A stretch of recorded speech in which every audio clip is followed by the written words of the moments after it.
Labdien, dekāni, labdien, rektori, labdien, studenti, labdien, visa studentija. Mums ir nepatikšanas. Valdība kārtējo reizi paredzējusi samazināt finansējumu augstākajai izglītībai. Vai mēs to pieļausim? Nē. Tāpēc rīt mēs visi tiekamies Kalpaka bulvārī 13 Latvijas Mākslas akadēmijas pievārtē un visi kopā dosimies protestu gājienā, lai parādītu valdībai, ka mēs nepiekāpsimies ne par santīm. Čau visiem! Čau! Mums ir ienākusi informācija, ka valdība plāno griezt nost budžeta vietas. Un tas ir slikti. Tas ir bezjēdzīgi. Studenti jau tā tiek apbežots, un nu mūs apbežos vēl vairāk. Tāpēc rītdien visi 13. tiekamies pie Latvijas Mākslas akadēmijas Kalpaka bulvārī 13. Mēs tur būsim. Un esiet arī jūs. Tava un mana nākotne ir briesmās. Rīt, 4. novembrī, tev jābūt uz mītiņu.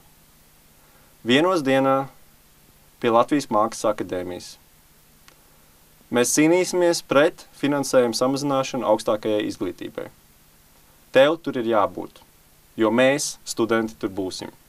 Klaus, studenti, ko tu dari rītdien? Tev rūp tava nākotne? Rīt pie Latvijas Mākslas akadēmijas. Pulcēšanās sākās 1, pats gājiens 1:30. Tev tur ir jābūt! Tev tur ir jābūt! Tev tur ir jābūt! Tev tur ir jābūt!